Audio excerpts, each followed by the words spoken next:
stand tall. Words are blades that never fall. Debate like warriors brave. Every thought we give and save. Through the noise we cut clean. Spirited minds sharp and keen. With a spark that lights the night. Join us in this epic fight. Welcome to the Spartan arena, where minds clash and thoughts gleam. In the heat of every word, truth and insight will be heard.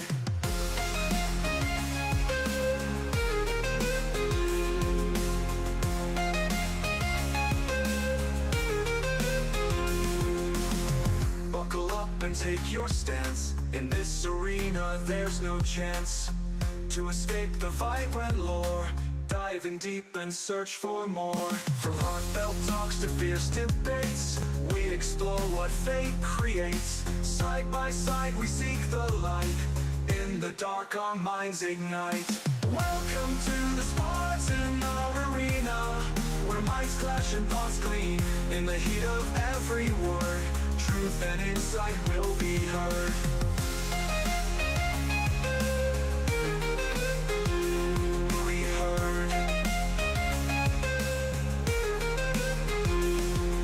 Heard. Will be heard. Will be heard.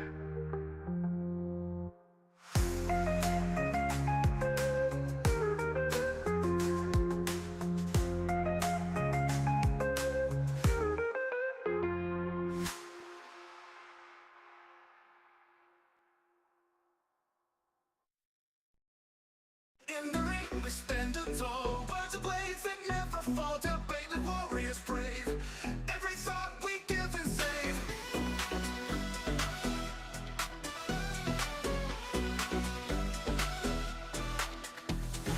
In the ring we stand tall. Words are blades that never fall. Debate like warriors brave. Every thought we give and save. Through the noise we cut clean. Spirited mind sharp and keen. With a spark that lights the night. Join us in this epic fight. Welcome to the Spartan arena, where minds clash and thoughts gleam. In the heat of every word, truth and insight will be heard. Buckle up and take your stance. In this arena, there's no chance to escape the fight by law. Dive in deep and search for more. From heartfelt talks to fierce debates, we explore what fate creates. Side by side we seek the light. In the dark our minds ignite. Welcome talks to fierce debates, we explore what fate creates. Side by side we seek the light. In the dark our minds ignite. Welcome to the Spartan arena, where minds clash and thoughts gleam. In the heat of every word, truth and insight will be heard. Buckle up and take your stance. In this arena, there's no chance to escape the fight by law. Dive in deep and search for more.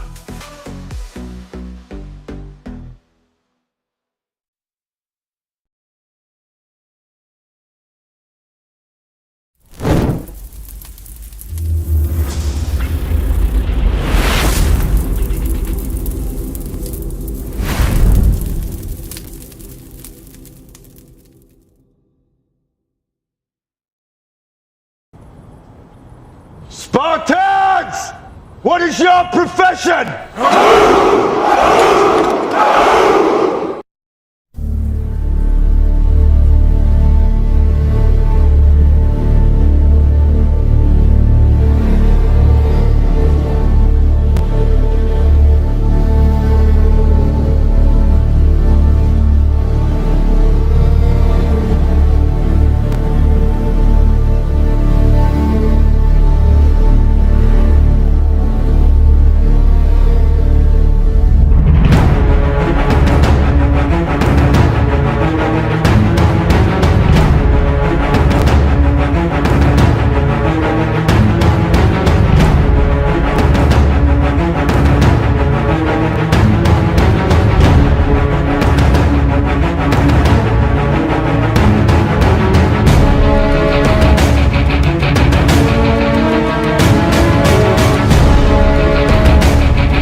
is Sparta!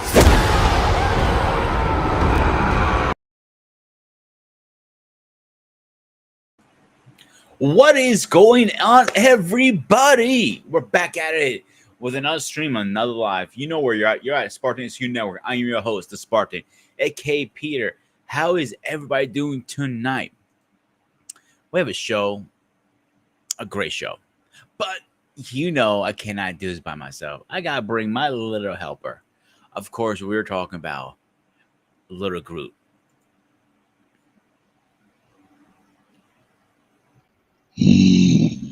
Would you just fucking wake up and turn your goddamn camera on? There's nothing little about me, period. You sound like you're masturbating over there. Now, that's what you want to believe. You want some of this? Him and his crazy Spartan dream and ideas. Hello, once again, this is TBN Tech Talk, aka Black David, aka Bear Porn, nothing little about What'd you me. say about Spartans now? Excuse me? Your Spartan reality, Spartan dream. No, I don't need no lotion, okay? I know I'm not doing that either. Well, you have no choice.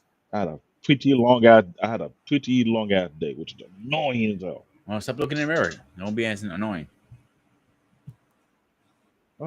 I like the way I look because scale the idiot to me in Brooklyn, New Mhm. York. If you're a pretty boy, you're a target for the Diddler Club. If you look like a punk, yeah, you're a target to get bullied. If you look like me, they know not to mess with you. So That's leave the hell alone. debatable, but anyway.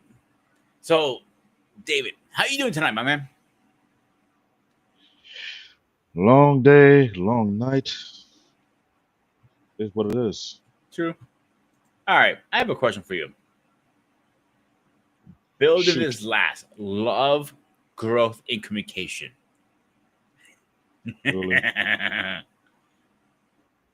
Are you trying to piss me off? Well, yes. You're getting there. So I'm listening. Building love lasts. This is 2025. To build something at this time, you might want to build it outside the country. That is my view on this. I don't see nothing being built here in this time where I'm seeing it. It's ridiculous. What dare to build in this world today without being betrayed or backstabbed or who knows what? That's one of my biggest issues because don't get me wrong. I used to be that person who believed in that when I was much, much younger. Correct. But as time progressed, instead of questioning yourself like, does it actually exist or is it worth it? Then when you start thinking that way, then you start doubting yourself. Mm-hmm. I'm not gonna lie, it's not a very easy or simple question to get into. Before you can think about anything called LOVE, LOVE, you gotta ask yourself, who are you as a person? Who are you? What are you? And why are you you? What do you seek to acquire? Who do you seek to spend your life with? Um, how would I put this? What makes you interesting enough for someone to spend their life with you?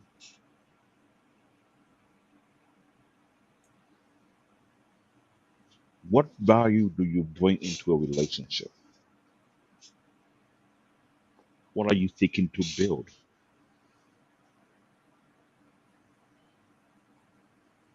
I don't think these are the questions a lot of people ask themselves. I ask myself these questions time and time again because I can ask myself, what is my agenda here? Why am I here? What is my purpose here? Because when you ask people what love really means, you get over 100 different definitions, which lets you know people have no clue the hell they're looking. I was watching a clip from MTR. Shout out to him. He talked about how Maya have lost her mind, which she had been lost her mind a long time ago. About she married herself. Really, really, really. And that is a odd question or odd idea to look into because first and foremost, what was the point where you say, quote unquote, I marry myself? Why is that? It never make any sense to me. It sounds weird. I understand if you want to love yourself, that's fine. But marrying yourself, like seriously, what sense does that make? So when I listened to the conversation about why she did such a thing, it brought up two things in my mind: fear and doubt. They seem like the same, but they're not the same.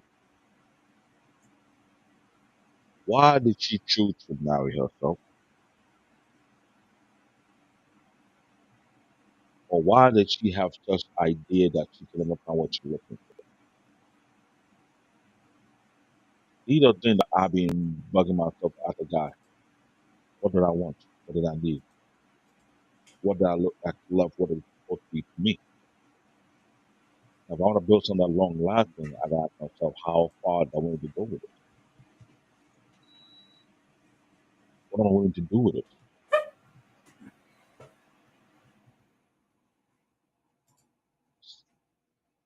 Because I hate to say it, not too many people are built in such kind of relationship they want to get themselves into. Because this is something that I've been on panels, I've talked about this several times, about the relationship dynamic. So when we speak on love, it's based on what term I'm referring to. To me, I refer to the biblical definition of it. That's the more logical definition I can follow. That actually makes sense. But looking at today's society, I'll be honest with you, they don't agree to the biblical definition of it.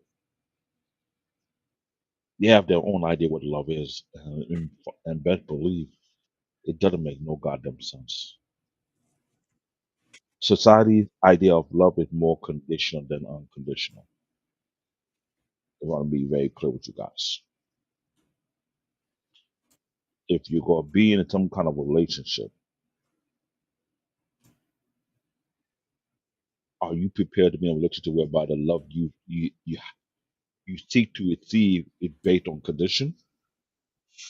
No, it could be one-sided based on who's playing that role.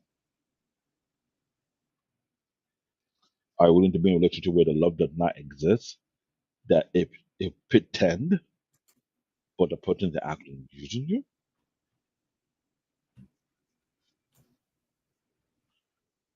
Here's another idea. Since you want to speak about relationship and seeking to get in kind of built for last, what happened taking advice from our elders who have been there before us and who have been there longer than us?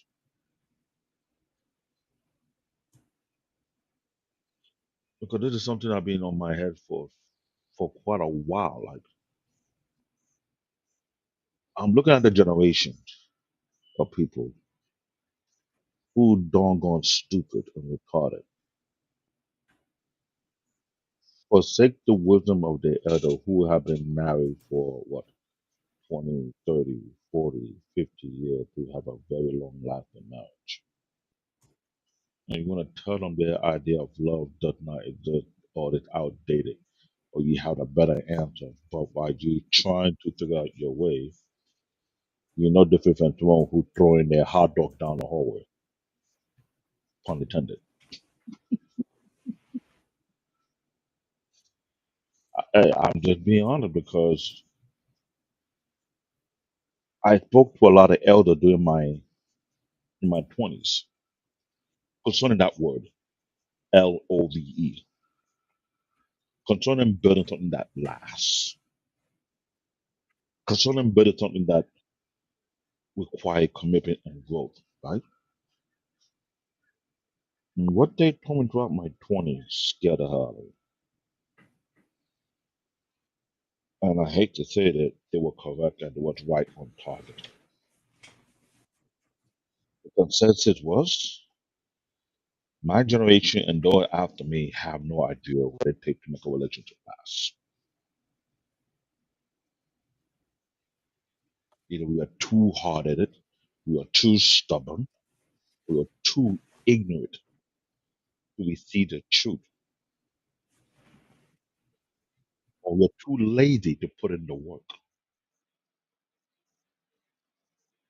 That is something that's been driving me nuts. And I asked them why they would say such a thing. And these are from married couple who have been married for 20, 30, 40 years. And they could see it in their face. They enjoy each other's company. One of them mentioned that we will let technology destroy such a foundation. And it's safe to say they have been on the money.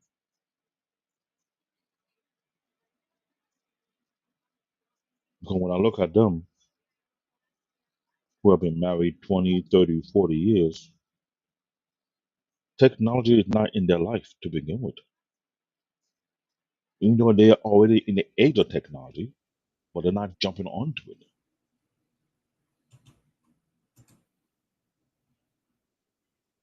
I remember one particular couple, she was saying they use technology as a tool, not something as part of their life. It's not meant to be incorporated in their life heavy. But looking at how we doing it,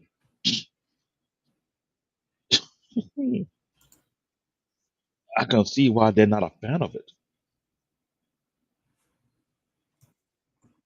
A lot of these successful married couples, you will never find them on social media unless they feel maybe they got something to teach the younger generation. We did have one that came on the platform a couple of years ago.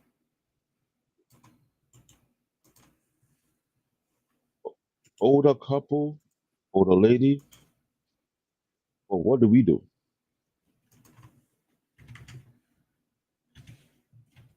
Most of the people of my generation or further,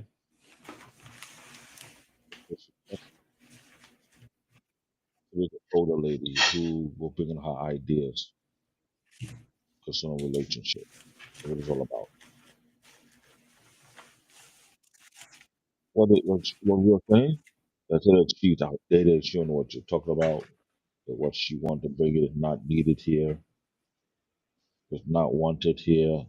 Yada yada. I'm like, okay. If you want to know who I'm talking about security boss.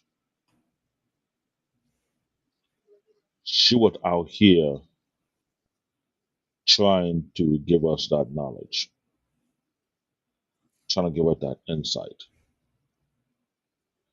What did we do? Or not me, but the master do. They will attack her, call her all sort of names, make it seem like her idea is non-existent, which is false. Subsequently, she did some shows whereby she helped people how to figure out how to find love, but based on practical fundamentals. She did create a couple of couples who find themselves and they end up getting married and they go on that journey. Later on, she left the US.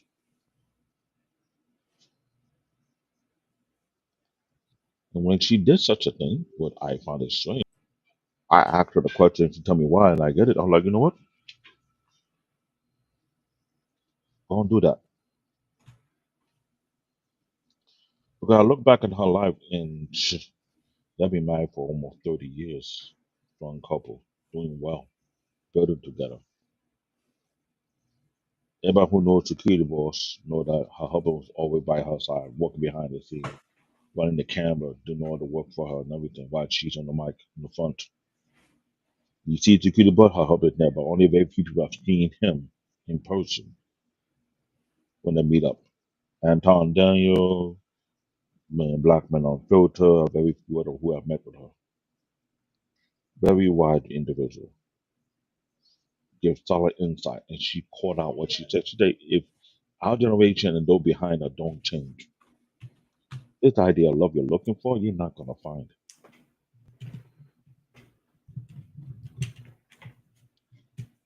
So it's hard to talk about build something that lasts.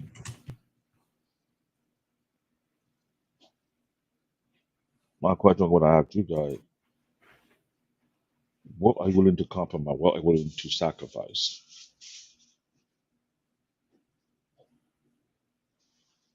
Because this argument between the sexes is not ending no time soon. Even though we have a new play in the game for Acrobat Podcast who's giving us the answer, which allows.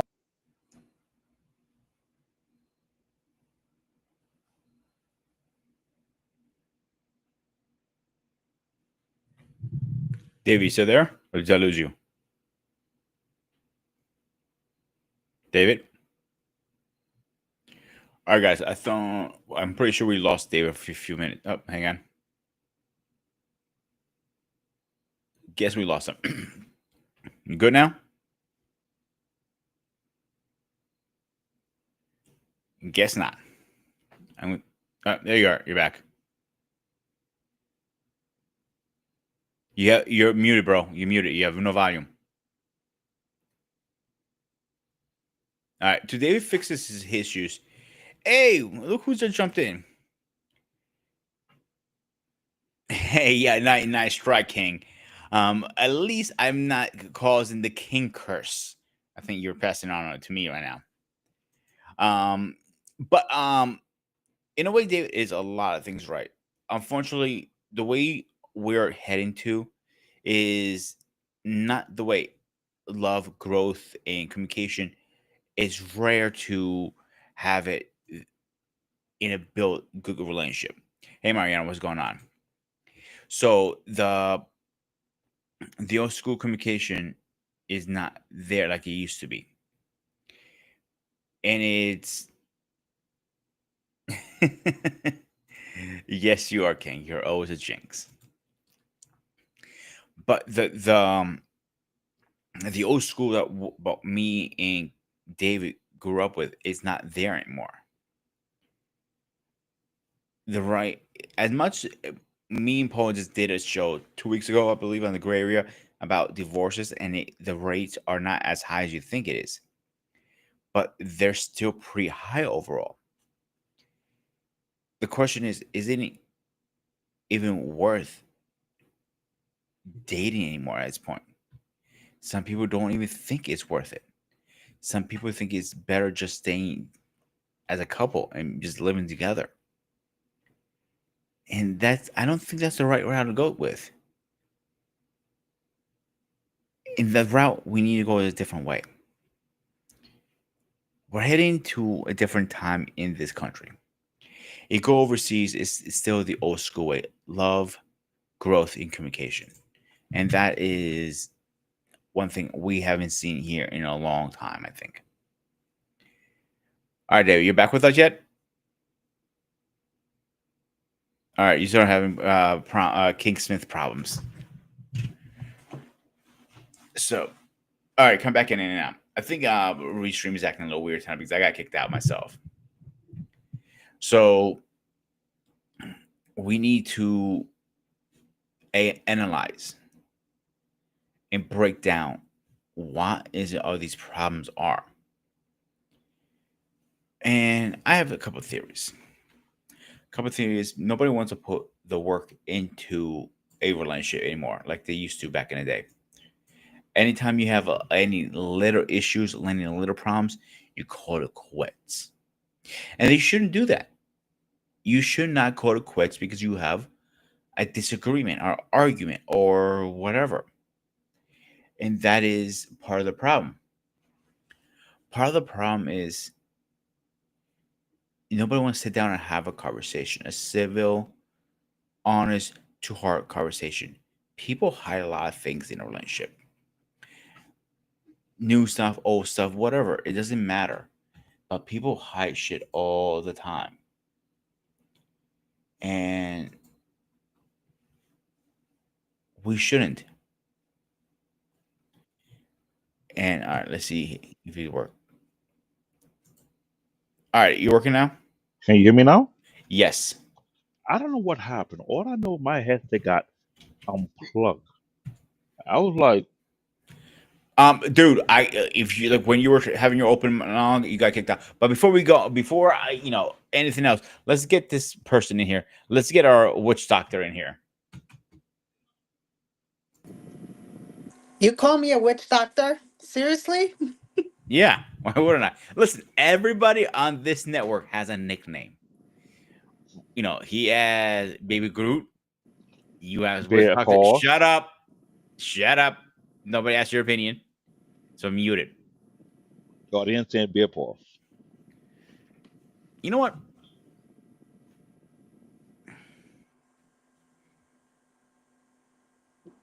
That's what I thought. So your nickname is the witch doctor. Where you come Hey, up with why? What's that? going on, my man? So Mariana, we're talking about building to last, love, growth, and communication. Go ahead. What's your opening thoughts? Um, those are very rare. To find that, it's not like I will say I know a couple individuals have that. Like those are like they're young. They're one in their 20s and the other one in early 30s. I will say my sister. He they know each other when, at the time they were friends. They were in middle school. Hmm. That's very rare. Very rare. And then middle school they dated in high school. And now, they're married, they have a child, they have, everything together. And then there's another one. I used to work with them at my old job. This girl happened to be her husband is a youth pastor, and their 20s, very very traditional, old school, um Hispanic roots, very old, old classic, like I don't know how to say it, like traditional, like there's some people go with tradition, like cultural, like this is, their parents taught you this is who you're gonna marry. You're gonna marry somebody that's a believer, that believes in, in God and everything. You're not gonna have somebody, whatever the case is. Um, but nowadays it's very hard to find that. It's very hard. Like how you could find it. Some people don't even have common sense nowadays. Like you want to be, compatible, but you don't want to be toxic in the same Hmm. household, because that's something doesn't go well. You could be together in the same household and, able to cooperate, who's going to pay the bills, who's going to help out with whatever, paying rent, paying electric, whatever the case is, but you have to compromise. But you don't want to have one that's more selfish. I want it this way, and then the other individual suffers. Doesn't work that way. So it's very frustrating. Now it's like it's so it's very rare now. Very rare. It's something like either either I don't know how to say it. Like, is it given to a point that God brings somebody to your life, either a blessing or a curse? I hate to say that. Somebody there for a reason, and then sometimes somebody you're wondering, is this person worth in my life? Sometimes you question. So sometimes it's always a lesson learned. You have to go through this, and I say, oh, this person is not worth my time. Then you have to go through those struggles. Hmm. So love, commitment, it's very rare. You have to you have like right now, a woman nowadays, they have to be, be humbled, not to be so, like bragging and nagging the man, because he can't do that. Like my sister's mother-in-law compliments her, say, you're not any type of woman. She say to my sister, like, say, you're not like any type of woman. You don't cause drama. You don't cause my son having headaches, because it's very rare. You work very hard. You work nonstop. Um, it's something that which is it's very rare. I mean, that's because you had to raise by principles, how you were taught.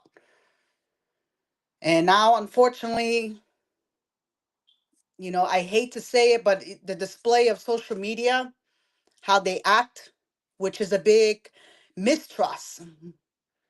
I hate to say it, there's some positives and there's some negatives. I'm not gonna say everybody, but it's very frustrating, because it's not like not like how it was. I know some people are still traditional, which is the best way, and in a respectful way.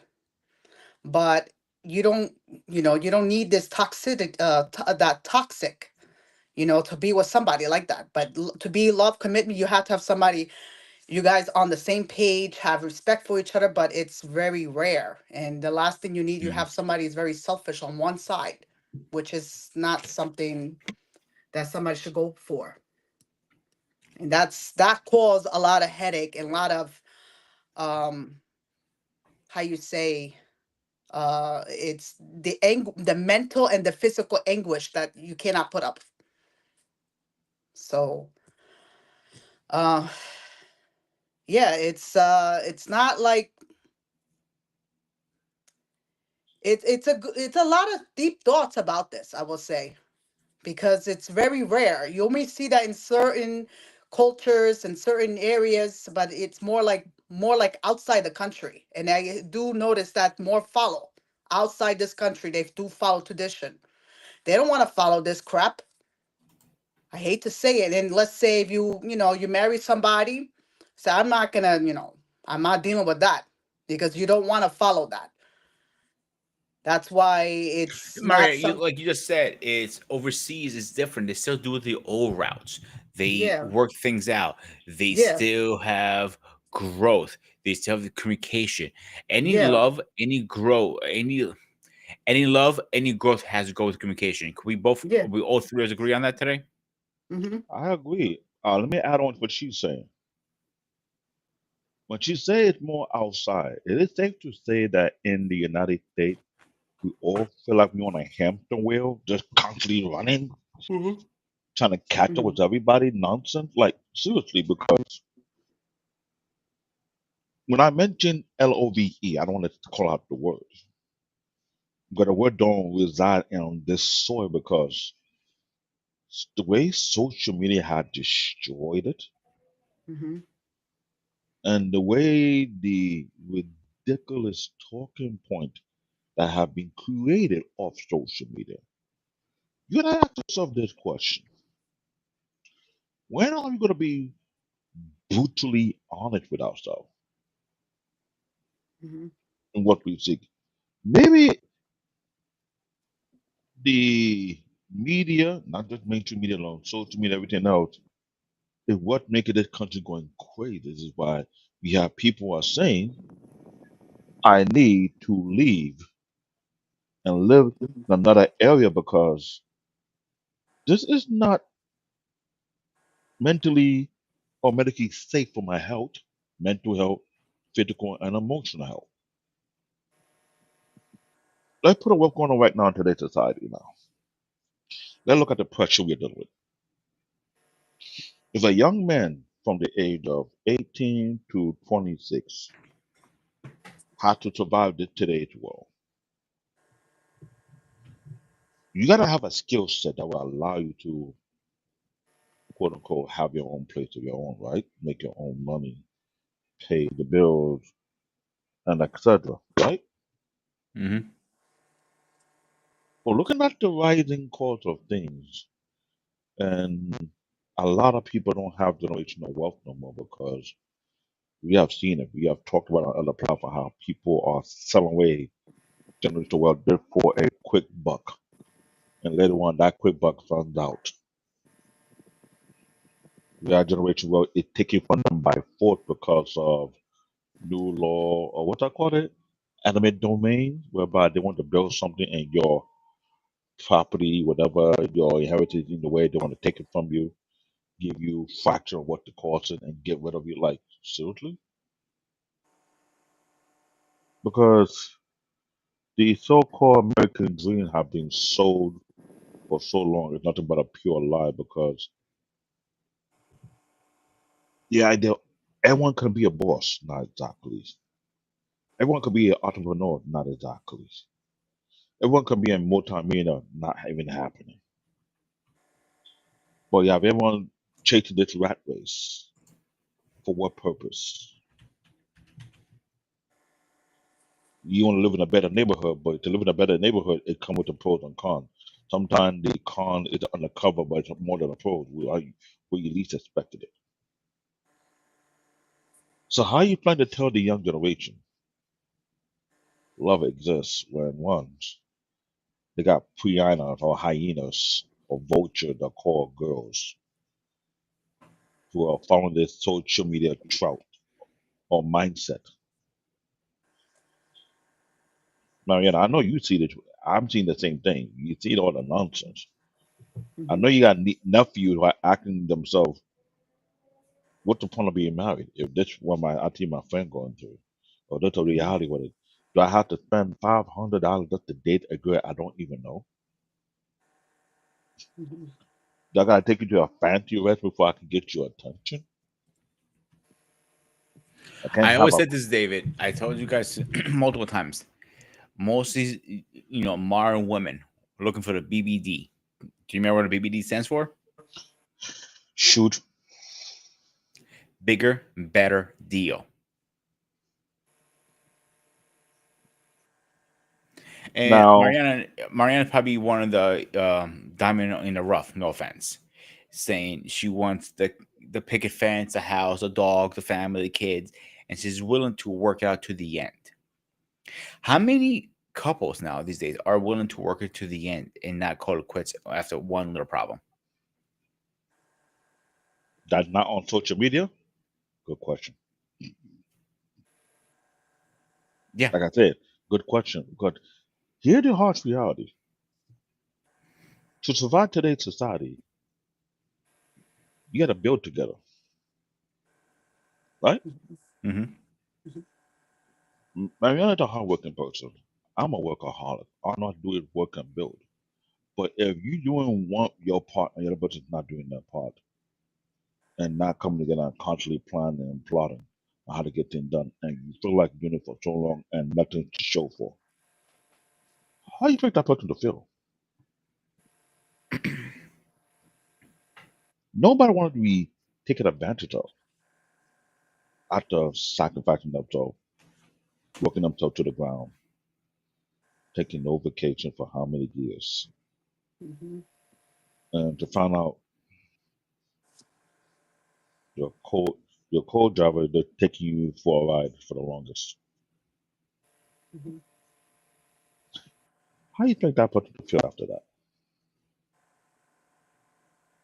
No plan because remember you and I were on the BMU network, and here BMU talk about how his grandma and grandpa planned very, very well. The dad worked out at the oil rig where he be gone for a couple of months before he come back. When he come back, drop the money, what she do? Go on the kitchen table, look at the check. She good in accounting, so she bound the book. Just go for the rent, just go for the bill. We got this amount, okay. We put this on the side for investment. We do this for the kid. All the other stuff, right? Those were the good old days. I remember in elementary school we were taught that in PS 20, PS level on it. come together, have that kitchen table talk, figure out what the economy for the household. Keyword, I mentioned the economy. We don't have that economy talk in household these days. No one trying to balance the bill or balance the budget in the household, so everything can make ends meet. This is why sometimes I always say I'm envious of my big brother here with the Paul Bennett. He found a diamond in the rough. He was a lucky one compared to me. They're able to sit down and have that boring conversation, and they plan their life out properly. You can see what he says, season 29. You got to give it to him when he does that. But this is All right. what the actual So, thing I'm looking at. so before we move on, let's get these guys in here. Wally, what's going on? Very good. Yeah. Ladies and gentlemen, please rise for our president. At ease. The sound effect ain't working. Thank you. Oh, that's not working? God heard. God heard. Like me. literally, but that literally happened the last two, like this one and the last one. Like there was no sound effect. Really? All right, I'll fix that. Who wants to go first, Wally or Paul? What? I know what we're talking about. Which is? Love, growth, and communication.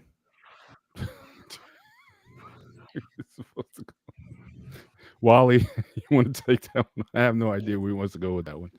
Do you want me to go first? All right, I'll go first. So, okay, so we're just giving our overall thoughts so far. Yeah. All right, well, I'm gonna say it like this. For me, at least, I always say, if you ever think about love, growth, and commitment as far as relationship wise, always ask yourself this: do you really want that? That's the first thing I would say to anybody. Like, just in general, for like guys, do you really want marriage at the end of the day? And if so, why? I really question you that. Because in most cases, I'll say this: in most cases, at least guys in my time frame, you more likely get that influence because your parents tell you that. Oh yeah, you're gonna get older, you're gonna get married, get kids. That's what they do. But is that really what you want? What journey have you gotten that really inspired you to say, I really want to be a father? And then as well as being a husband. I think that's one thing. Because for me personally, in this life, honestly, I already told myself, look, if it happens, it happens. If it don't, I'm good too. It don't matter. And at the end of the damn day, I'm team me first before I'm team everything else. And that's how I'm going to just walk with it. Because honestly, let's be honest. At the start of it all, you're going to have to start to love yourself anyways. But then at the same time, yes, you got to branch out and deal with other people and everything else and all that. But like in anything, most people, they honor who you are and they be around you. They honor who you are and all that. Others, they don't. I think honestly, that's just the turnaround as far as anything else. But as far as like just leading on to relationships and let alone marriage, that's just the biggest thing for me is like asking yourself that tough question, like, do you really want to be there? Like, I know what questions or what things I had as far as experience for myself without anyone else's influence, as far as just what I took in that made me want to be a father one day or a husband. But other than that, it's like, but at the same time, like I said, thanks to the climate and what it is, if it happens, it happens. If it don't, it don't. Mm-hmm. That's how I live with it. I'll leave it right there. Before we move on to Paul, let me ask you a question. Would you like to get married one day? Pretty much like I left it. If it happens, it happens. If it don't, it don't. I can go either way. Paul, you're up. All right. Give me the topic again, please. Love, growth, and communication. This should be an easy one for you. You live it every day. All right. I'm gonna start with this. The love thing. I guess you gotta. I think you gotta define it. I mean, we've had gray area shows where we talk about love. Is love even a thing? When we had Boss Man on, is love actually even a thing? Or is it just a set of emotions or whatnot that we just try to categorize as something or what have you? I think certainly in recent generations, I think people have paid more attention to that, and I think a lot of that comes from the Disney fantasy of it, the romanticism of it, or what have you. But I'm kind of like Tina Turner, with some of these people, the way they look at things. It's like, what's love got to do with it? This isn't about love. This is about survival of the human race. And so, you're looking for the stars to align. You're looking for the tingle. You're looking for the whatever. What if it is for generations that came before us? Was it all about that? When you had arranged marriages, when you had betrothals, when you had, you weren't important when it came to the situation. And I'm not saying that you're not necessarily important now, but I think if that is what you're looking for, if you're looking for marriage in particular, I don't know why, people are trying to have their cake and eat it too. You're going to give up something. It just is. I mean, the two become one. And so if you're thinking that, oh, I'm going to be married, but I want my own identity, screw your identity. I mean, it's just not how it works. It's never been how it worked. The last couple 100 years has been about, the way he or she makes me feel and all these things. But again, that's not how societies were ever built. It was a normal order of things. People got married to further society. So the thing was that if you want to talk about marriage, you have to think beyond the self. Whether it be your God, whether it be the society, whether it be the culture, whatever it is. Marriage is something bigger than you as the individual. And if you're not built for that, or if you're not willing to put that before yourself, then don't get married. But this idea that, I got to be in love. That, that's, when does the Bible ever talk about you have to be in love with somebody? It doesn't. There's no, Song of Solomon aside, that's the only book in the Bible which no one talks about. It's the only book in the Bible that talks about erotic love. And I'm not saying you shouldn't have a marriage without it. Of course, if you can get that, absolutely.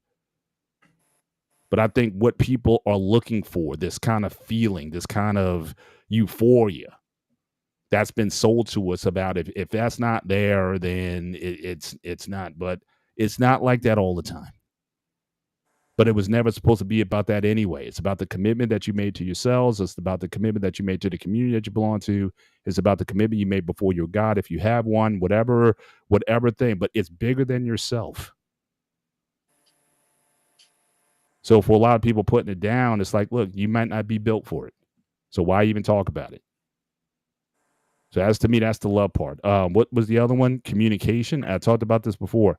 Communication is a tool. It's good. I'm not saying communication isn't good, but I'm tired of talking about communication. Well, it's commitment, actually. I thought he said communication. Was it? Commitment. I read it wrong. I'm sorry. It's commitment. Okay, then scratch what I said about it. But I'll say this. I think communication is overrated. I'm not saying it's not a good tool, but you hear about couples, you've been talking for years, and you still can't get it right. At some point, communication must lead to an action.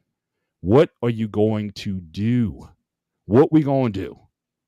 Someone's going to have to say yes, and someone's going to, so both of you guys are going to have to say yes to something.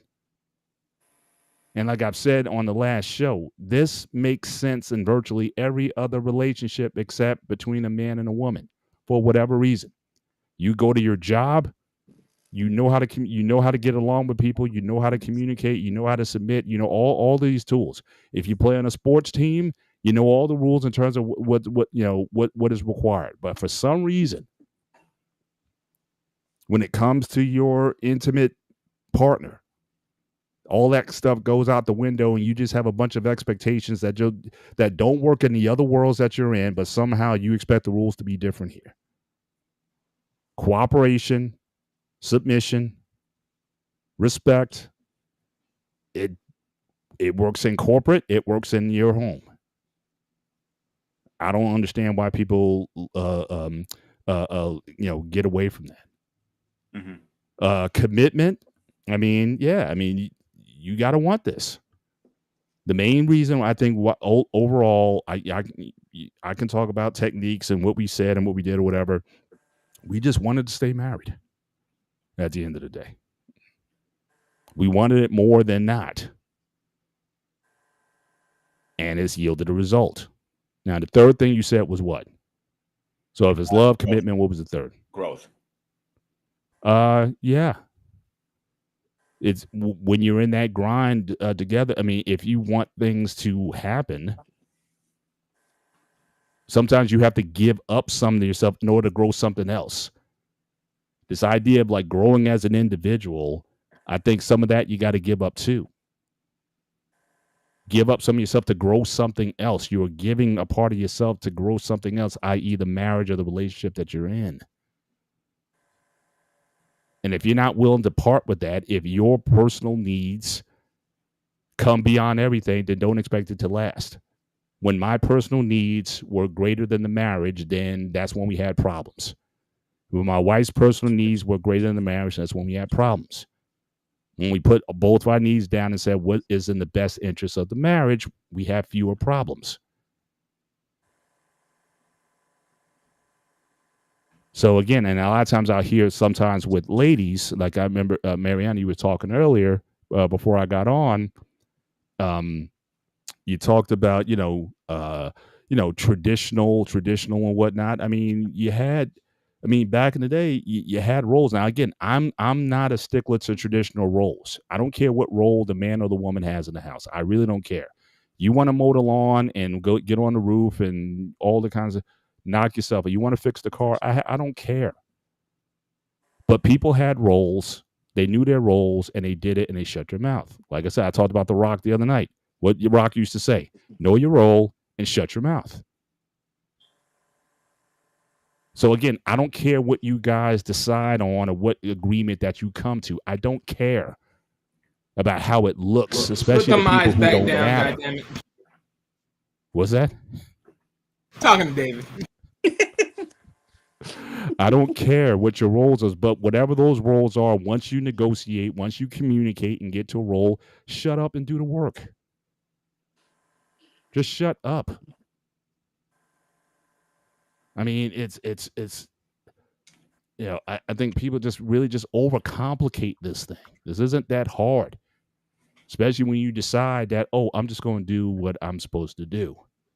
Mm-hmm. It's not that hard, but you keep fighting it because you think there's something else. You think there's something that you're losing. There's a portion of yourself that you're sacrificing or whatever, but you can't see anything larger than your own ego. And certainly with social media, the way it's been formed over the years, and even before social media was here, it's all about the individual. That's what oftentimes what capitalism does. Capitalism is all about your individual needs. It does not necessarily harbor a sense of well-being in the society. What's good for society versus what is good for me, the individual. The rugged individualism that is preached in capitalism has caused a sort of a narcissism in most of us. But what about me in this situation? And as long as people are going to be operating on that, yeah, I want to get married, but on my terms. Yes, I want the traditional, but on my terms. Yes, I want a man to be the head of the house, but on my terms. And when is it going to get to a point to say, if this is what you want, what is required, shut up and do the work? And as for the men, I'm not going after any individual sex here. I mean, I do think women have been fed you can have it all. And you cannot. Men, you can't have it all either. What are you willing to give up? And so that's kind of where, for me, that's kind of where it is with me on this. I think people, you have choices. You don't have every choice. But if you go with this option, this is what it requires. And if you don't want to go that route, then fine, don't do it. But then don't complain that you don't have the outcomes that you want. You're afraid of marriage. You don't want marriage, but then you want to talk around. You want to act like, oh, we kind of married anyway. No, you're not. So you try to redefine something that's kind of like already there. Now it's almost like the participation trophy thing. Everybody gets a participation or whatever, but although you did not accomplish the task. So I think people, you just have to, so I think you just have to be clear with people. You can go have this set of decisions and these outcomes. Now choose which one did you want. And then make your choice and then live with it. But I don't know. Call me the old dude on this thing, but I think No, I actually agree with your opinion, Paul, to be honest with you. Because you have to sacrifice things in any relationship you're in. If you're not willing to sacrifice, the problem is people are selfish these days. Very selfish. They want the cake and eat it. Unfortunately, it doesn't work in life anymore. no. So, all right, let's get Jay in here. Jay, what's going on, my man? Yo, first of all, shout out to everybody on the panel. Shout out to the Sparta for the sound effect. I like that just now. And shout out to my man, Mr. Bennett. Really, thank you for saying what you said. Thank you. I've been wanting for somebody to say that for so freaking long. That you cannot have your cake and eat it too. And another thing that people don't understand what love actually is when you're in a relationship, selflessness. Not selfishness, selflessness. How is it that cinema therapy has said this 1,000 times and these idiots still can't get it right? You don't get to do whatever you want and then pick. You know, it's like a menu. You get to pick parts of the menu that you like and then don't and then not get to complete the other section of it. It annoys me when I hear people do that, and I'm like, my parents never did that. My grandparents never didn't even do that. And yes, it is work, even though me and Wally disagree with that. It is work to be in a relationship with someone. I don't care what anyone says. Oh, hold on. What? Huh? Wally, you and me have had this conversation many times, but let me get into it. Wait. What do we agree on? Because this is why I hate when you always mention me and then you say certain things and then you magically say that I said this. What's the clarification now? You don't believe marriage. You don't believe marriage takes work. We had this discussion many times. Goodness, how much have I gotta repeat this shit to this man? I fucking said. You know what? Yeah, whatever, Jay. That's what the fuck I said. That's the exact fucking shit I said. Lord have mercy. You. Hang on, Jay. I'll back him up. I don't think marriages work either. So I'll tag him up. Back so we can talk. We could talk about that. But okay. If he just listen, and he's getting mad because he said that, so he shouldn't get mad because he said it. Say that shit. Damn. How the fucking time we gotta keep talking? I had to tell you every fucking time. We've had this talk thousands of times, Wally, so don't worry about it. God, Lord have mercy. I swear. Okay. You literally said marriage doesn't take work. What the fuck would I say that shit? Why would I say that? Literally, why would you say it? Because you said it to me. We've had the conversation. I literally said marriage don't take work. Really? So what does it take? Yes. No. You believe that it doesn't take work. That's what you said. I said, but don't worry. Really, I said that. I said it doesn't take work. Really? So yeah, it just happens magically. It happens magically. Hey, that's what you said to me. So hey, it just happens magically. So the guy that says I could take so I'm willing to have it, but at the same time I'm not willing to if it doesn't happen. So, but if I'm willing to have it, it doesn't take work. Why would I want to have it and it don't take work, knowing that this takes work? Why would I have it? Because if it takes work, then really I'm just self-sabotaging myself. So why would I? Well, if you don't, because I'll say this: if you don't put work into anything, then then you're pretty much, a go with the flow type person. I'm not that type of person. So again, why would I get into it? And that's a majority of people that do believe that. Now, do you fall into that category? I don't know particularly, But that's what you So told me, and okay, so but that's let me what ask you, but that's what let you me told ask me, you, and then I was like, okay. I mean, I'm like, okay, so let me why, ask why you this. doesn't Right? it? Hold on. Let me ask you this, right? Go for it. Okay, you said it takes work, right? So if I'm willing to Yes. put work being here, if I'm willing to put work dealing with you and the other channel, if I'm willing to put in work in everywhere else I do, and anything my own, why would I not put in work in a marriage? I don't know. You got to tell me like what reason? Is You it gotta be easy for you? fucking kidding me right now. You really gotta be fucking kidding me. You gotta be fucking kidding me.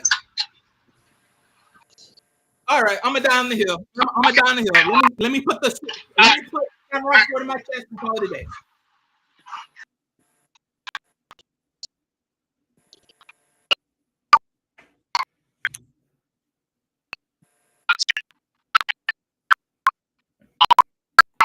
All right. Someone's breaking up. I'm not sure who it is. Yeah, someone's Am I breaking up. breaking up? Jay. Yeah, I yeah, think you're so. coming back now. Go Hold ahead, on. Jay. Am I good now, or am I off? Yes. Okay. Thank you. I was worried because I pulled over. Okay.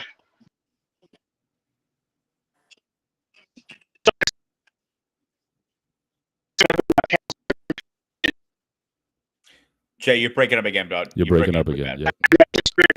Oh God. God. Hold on.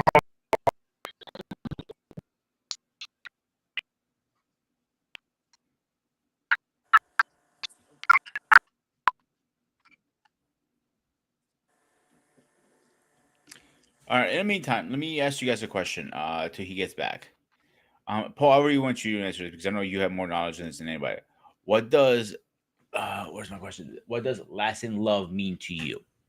I have no idea. Okay.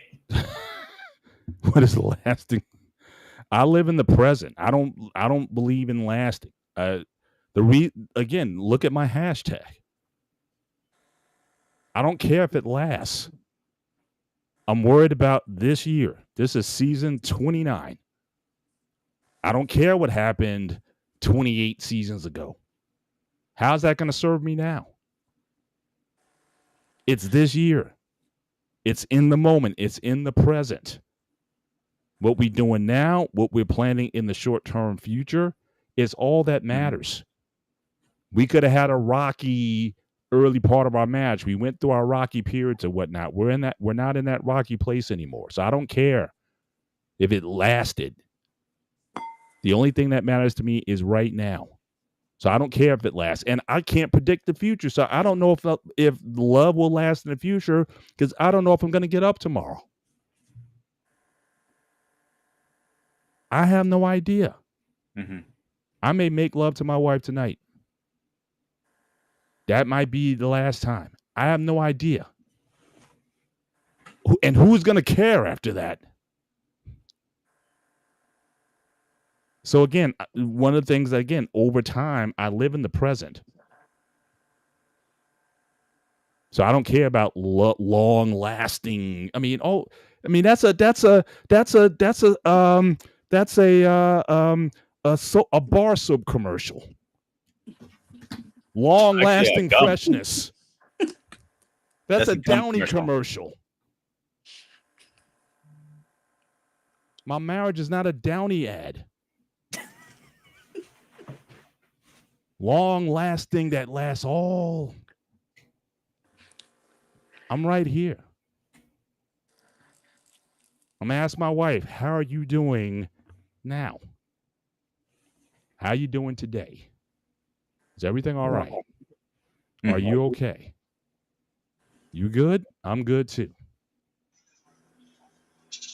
That's all I need to know. No, go ahead, David. I'm glad that he said what he said, because this is something I've been trying to point out. When you seek out elderly couples who have been married for past 20, 30, 40 years, we have to pay attention to the keywords that they say. Because besides Mr. Bennett, I had security boss, she would say the same thing. Marriage is like a marathon. It takes both of them to make it work. But Mr. Bennett point is more clearer. He taking at each season because when you put a Ford Phaeton ahead of you, It's like you're putting weight on a relationship already that you're not supposed to put on it. What Mr. Bennett and his wife are doing, they're balance out the weight load or the payload of marriage, which keep it going strong. But when you put a future projection whereby the weight load of that projection can be seen extremely heavy, what do you expect to happen? That's what I'm looking at because they're going strong. Security board is going strong. Uncle Rick is going strong. There are a few of us elder we have on the YouTube page who are going strong past 20 plus years. I know you don't want to put this guy's name up, but he's also in the list of it, Anton Daniel, 20 plus years.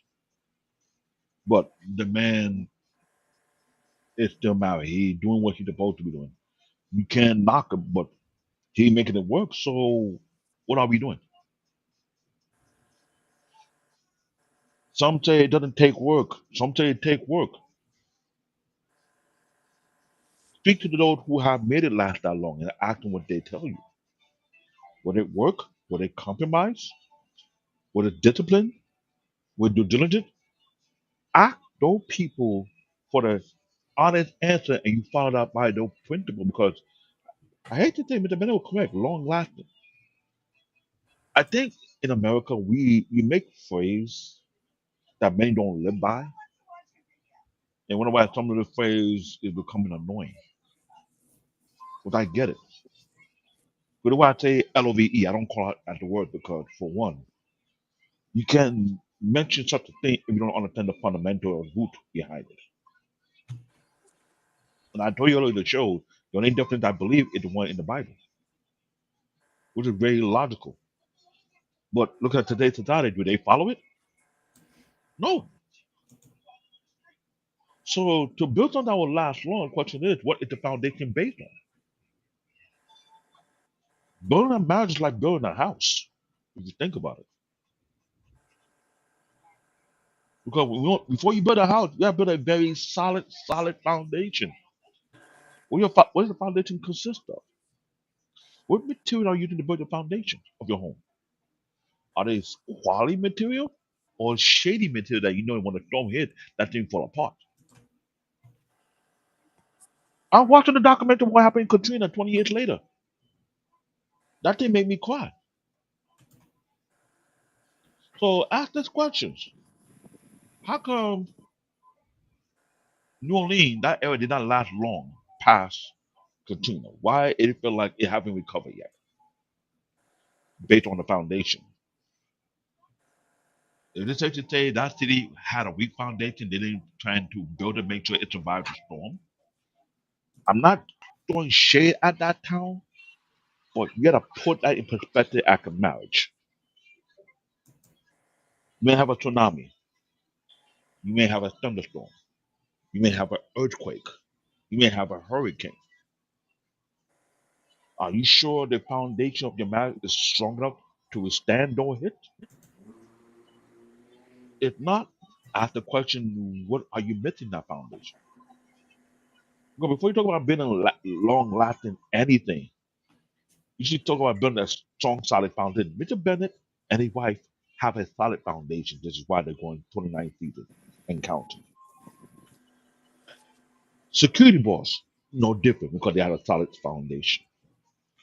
Anton, no different because he have a solid foundation. I was taught this. Before you talk about having a long lasting marriage, you need to build a solid foundation first. What you stand on, what principle do you stand on? What belief do you stand on? I think that's where we having the biggest confusion. Everybody want to make something last, but don't make build things from the ground. No one putting the effort or the work, like someone would call it, put the work or put their hand, get it dirty. No one want to ask the question that will force you to be honest with yourself. These are the issues that we have in today's society when it comes to relationship that people are refusing to admit or face. There's the reason why we don't have a lot of long-lasting relationships. The ever of Mr. Bennett will soon leave us if we're not careful. Because there's no one among our generation who are following the same fundamental they are following.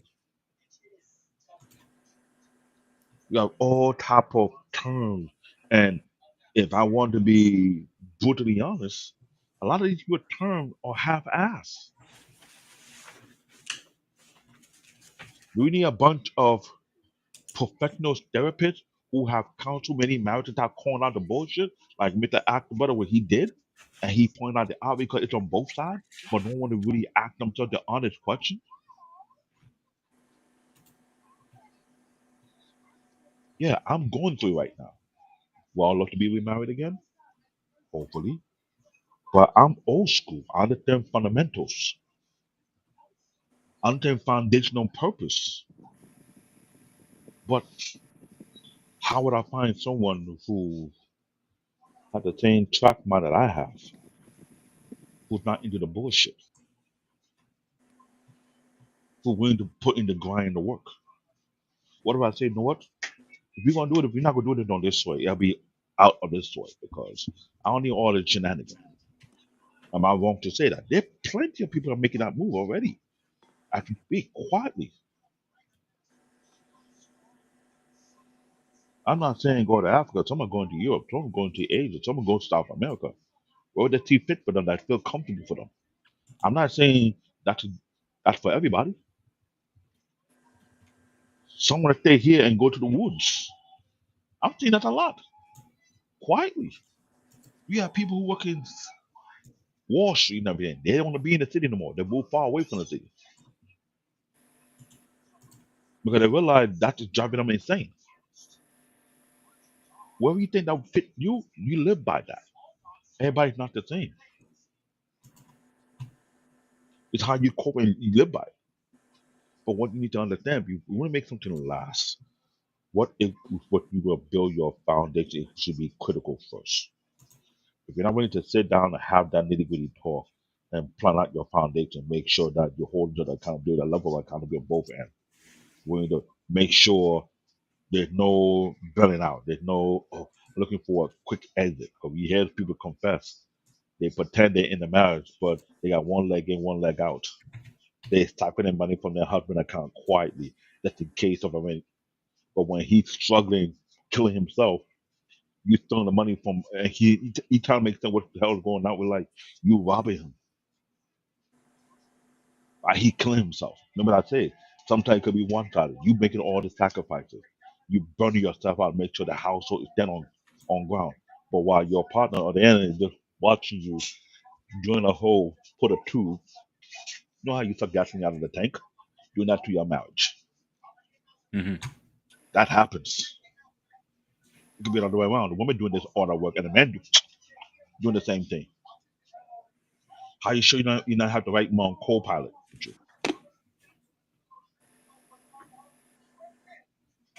That's the harsh reality. And I remember I said it before, some show back. If you want to know the kind of caliber of women you're dealing with, talk to the parents. I've been said that from day one. Talk to the parents. If you can't get the idea of the person you're dealing with through the parents, then that's the risk you gotta take. It's like the stock market. No one want to go into the stock market and cryptocurrency, but you're willing to put money in the invest to make sure you get something out of the return. That's the risk you have to take too as well.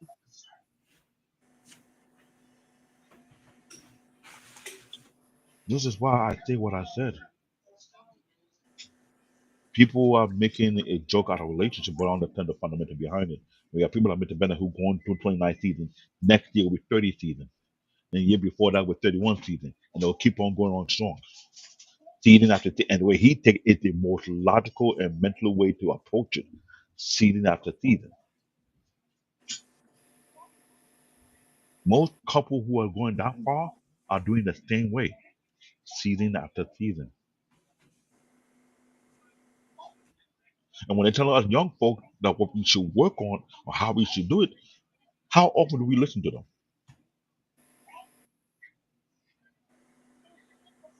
We did have this panel before in the past where we had the old generation, the middle class generation, and the young generation. You see how that went about. Young generation want to take advice from the old generation. They have all the answer, but a few years down the line, they complain, oh, the old generation left them behind. But how the old generation left you behind, but you clog your ear, but you don't want to listen? I trained myself throughout my 20s to sit down at the feet of my elders and listen to what they have to tell me without questioning them. And when they tell me everything, I ask questions to get clarity, to get understanding. How many young people do the same exact thing? Seek out others to gain wisdom. Instead of saying, oh, I only to listen to no old folks.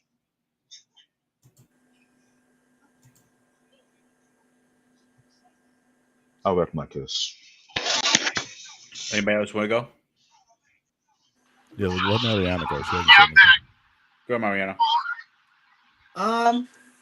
Lasting love or whatever the case is. I mean, for that type of term,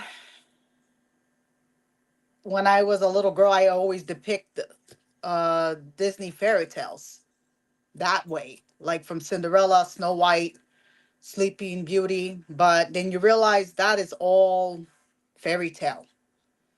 And as it progressed, for me, lasting love would be more like, when couples are married, they have to work it out,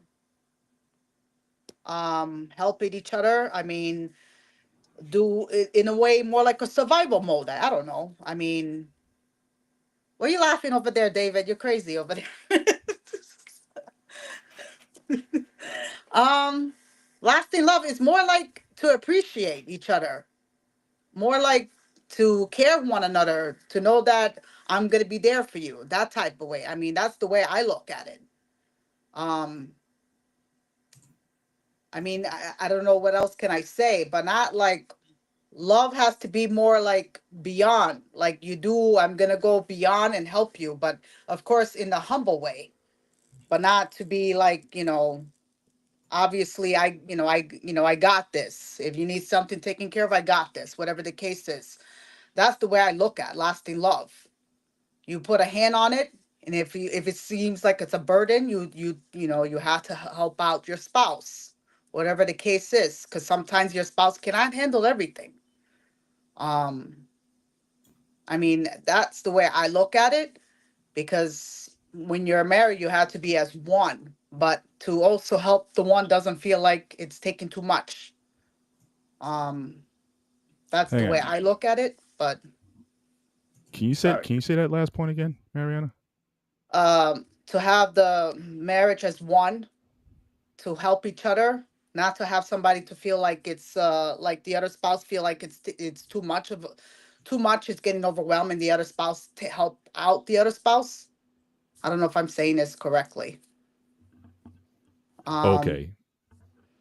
yeah, I mean, I'm looking at that way because it's more like, from what I observed when I was growing up, I know my parents didn't have like a very good marriage. It's more like a survival mode, I will say. You love, but you in a way more survive, but you love your kids in order, that the way I look at it at that moment. um because I know that at that moment, I know it was a bumping ride, I will say, during my parents' marriage before my mom passed away. But I know it wasn't easy, but I know that in a way it's more like survival, to survive, because I know at the time I asked my mom, you ever consider divorcing him? And she told me at that moment, if I divorced him, I don't think I was able to survive. That's what she told me.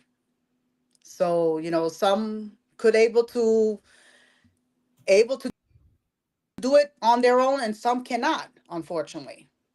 So, I mean, lasting love is you have to, more like you have to help each other and appreciate each other. That's my take on it. I mean, I don't know what else can I say. Um, but that's the way I look at it. All right.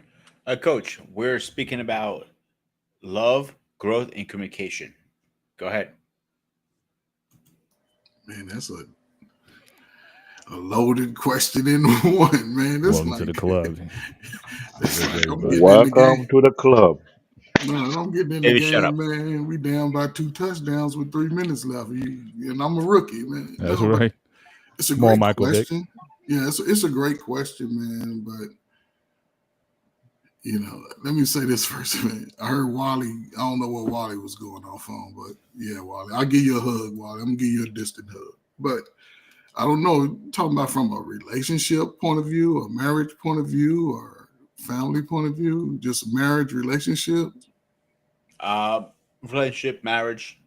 Oh, okay. I mean, I guess the built to last, I think that's something that I would never put a time on. I think when two people get together, they're already built that way. And it's hard for me to answer that. I'm glad that I am built for life. I'm not built for just a relationship. I've always wanted to live a long life. I've always wanted to do things, outside of a woman. I love sports. I love doing manly stuff outside of a woman. I like to fix things and put things together. I think that's important, especially just for a boy, man, growing up. You know what I'm saying? I like listening to older men talk. I ain't never listened to women talk. And I think when I met a female or something, I asked real questions. I've always like, you like sports? Because if she likes sports, that means she might come and see me play. If she didn't like sports, then what other behaviors could she be getting into? She ain't around me, and I never trusted people like that. You know what I'm saying? I just took people for who they are. I wasn't thinking like, oh, she gonna talk with a boy. I wasn't worried about that. But I've always looked at the person's hobbies. I like hobbies. So yeah, I mean, built to last. I would hope that I'm built to last for my wife and she's built for me. Some women I dated, I knew they wasn't built to last. The way they would panic under pressure. And I'm not a big panicker under pressure, but I do want to get the job done. Love, love. That's too vague. I don't know if I've ever loved my wife even ever more.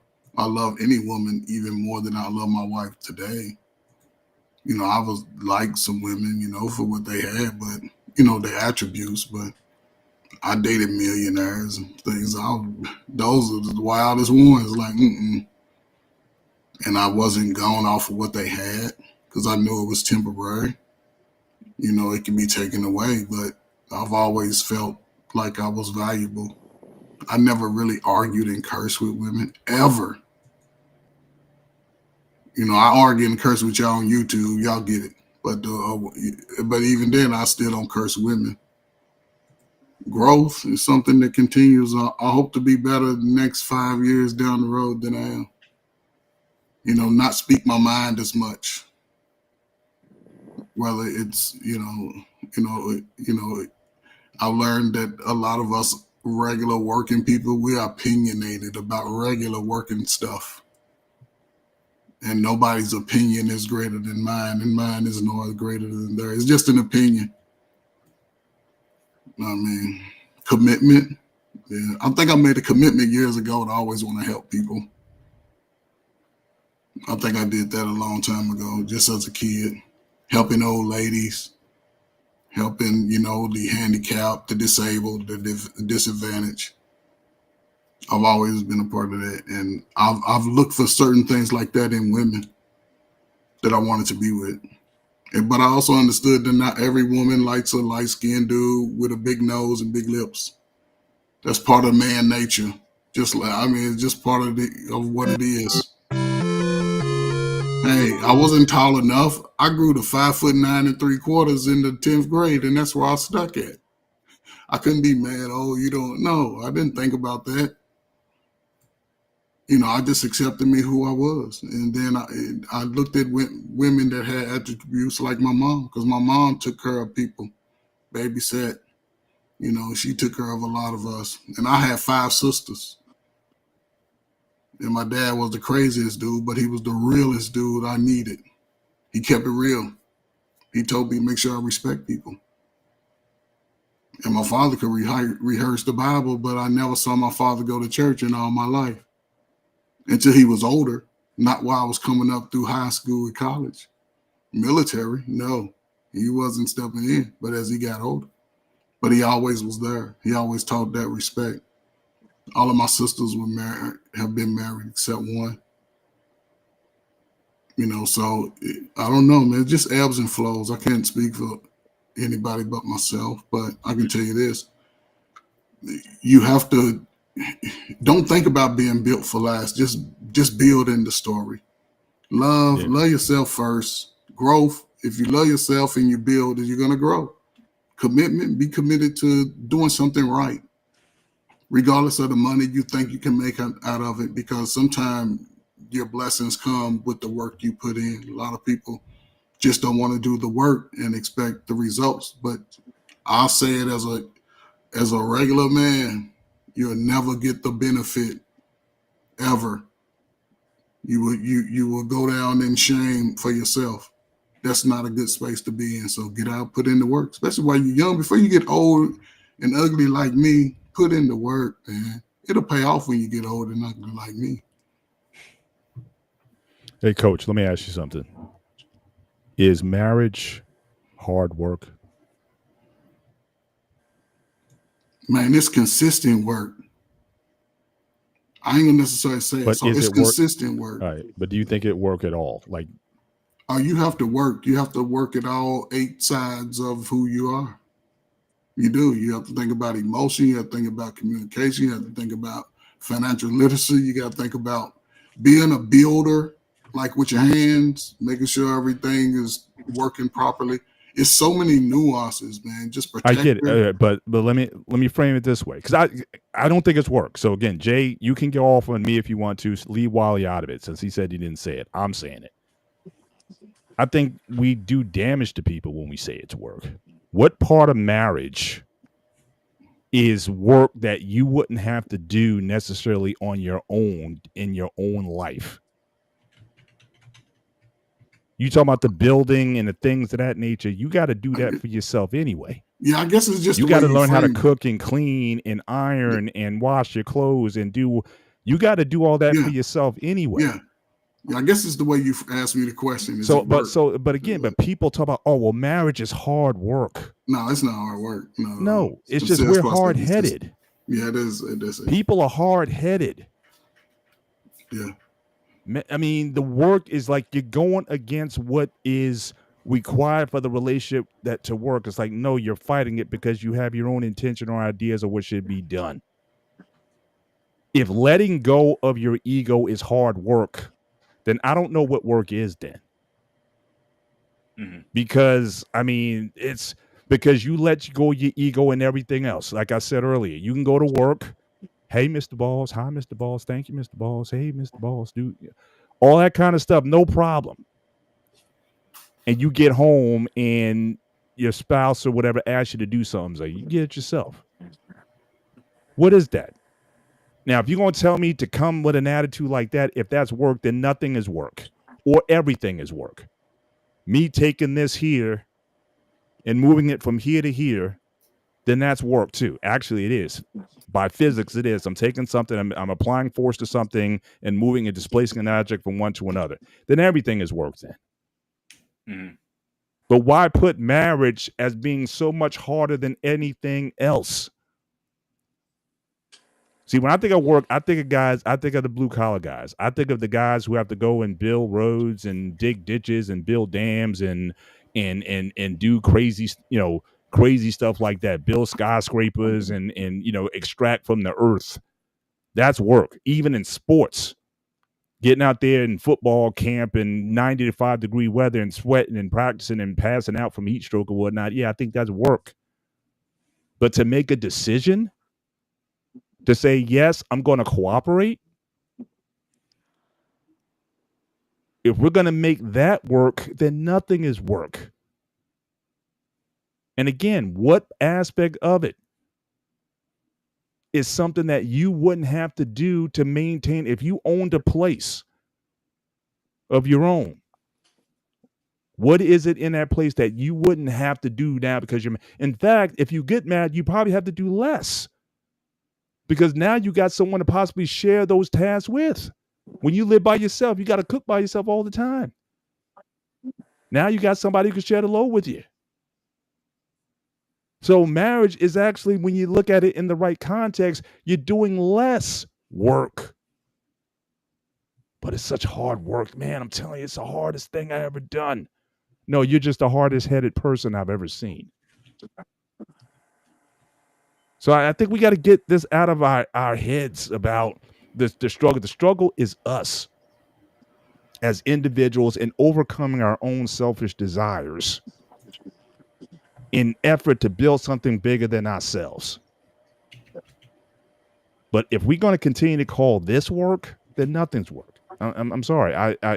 That peeve, I've heard that forever.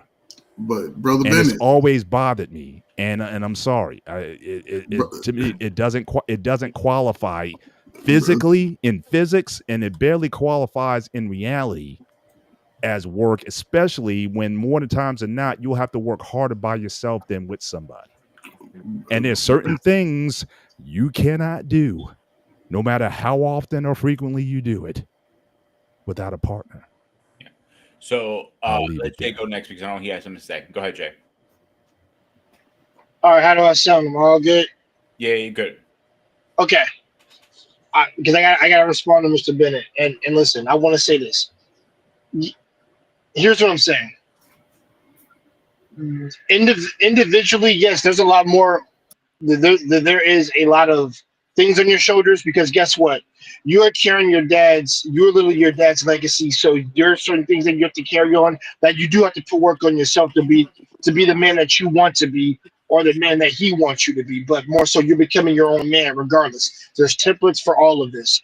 No one could argue me that on that. I personally believe that because I've seen too many of my brothers of us being reflections of our dads and actually from our granddad to our dad, and then we become our own person after that. Whatever personal things that we have, we need to work on those. Otherwise, you'd be unfit for marriage, in my opinion. That's just what I personally think there. Second of all, I do think in marriage, yes, when two become one, and I've always believed that it's less of a load. It should be less of a load on both of you. I still believe you're putting in work, but you're not putting in hard. First of all, I don't agree. And when you're married together, it's super hard work. I don't believe that. My parents never told me that. They just said work. They never said super hard work to try to put some type of scrutiny in my head to think that, oh my God, this is the worst thing ever. You're gonna struggle in things, and But you have heard you're that gonna though, right? you're gonna have nervous breakdowns. And I'm like, no, they never said that to me. But They you've said, heard that listen, though, right? Hang on, but you've no, heard no, that no. though. I Okay. definitely have heard it. Okay. And my parents told me stay away from people who say that because they're a detriment. Because that's one thing I remember my grandmother and my mom always telling me. And then my dad pulled me over and told me, son, don't listen to that. It's you and your lady that are going to be doing things. It is not some super overcomplicated thing that you have to do. And I do agree with what you said earlier when you said some things are simple. I do agree with that. I think people have taken key phrases, take these experiences, and use it to shut down everything that you say. I'm talking about to the point where they'll go in with like a sort of like I don't want to say trauma, but because I think if you have trauma, you shouldn't be fit for marriage in general unless you get that worked out yourself. But if there's some preconceived notion that you have that this is like probably the hardest thing you'll ever do, it's the worst thing you'll ever do, then I'm sorry, you're too paranoid to be together with somebody, and you probably shouldn't be in a relationship with anybody. Because me, I always had the good feeling spirit of as long as I'm a good man, I know I'm a good man. I put in the work that I'm supposed to. I be the problem solver, like how my dad was. I can get through anything. Listen to my lady. I can hear I hear the opinion she have to make myself better. But like I said, I think there might be something like maybe one thing I got to work on. But that's the learning process of learning each other. because I said, because if you're getting married to this person, I assume you've learned everything you need to know about them. Which, by the way, I say this: I don't think you'll learn everything. I think you'll learn the majority of the stuff that's important about her, that you like, that you love. And guess what? You're not betting on that. You're going with the things that she has come. You know, the things coming to the table, and you're also bringing the things that you add going to the table as well.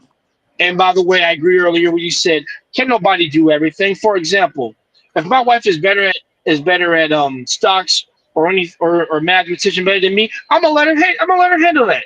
You want to know why that is? One, I hate math. That's number one, and number two, my wife thrives in that. Like that's what she got a degree in or something. Like hell yeah, I'm gonna put that to use. So Hear me? Jay, would you allow her to handle the finances then, since she's so great at math? If she's that great at math, I'll let her handle it. Yeah. I ain't crazy.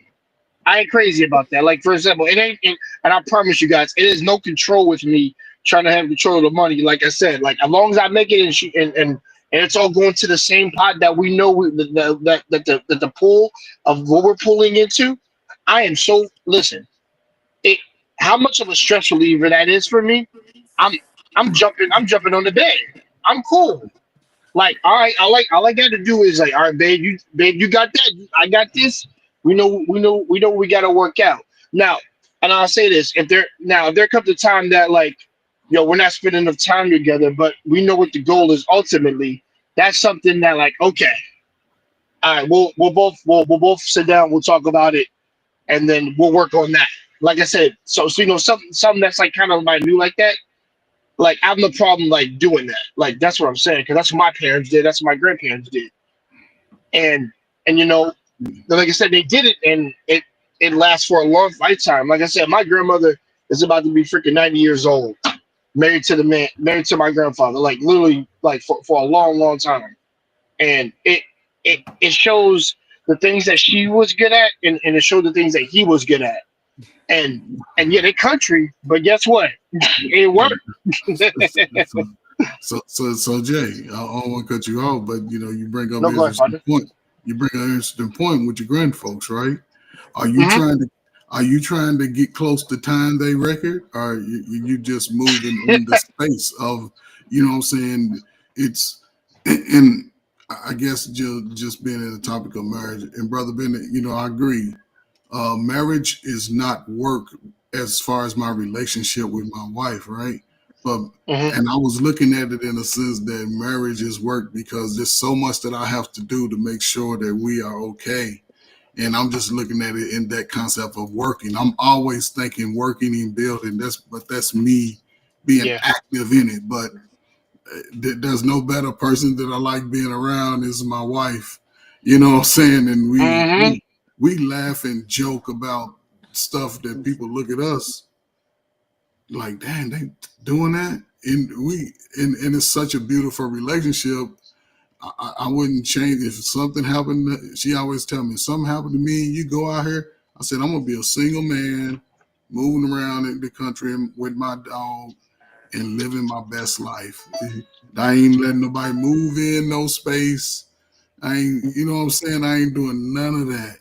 But because I'm in it for the long haul. And I think marriage, Mr. Bennett, you've been 20 something years in. So, what I'm saying, your commitment is already solidified and the future is already stamped. You know what I'm saying? You can't see nothing different.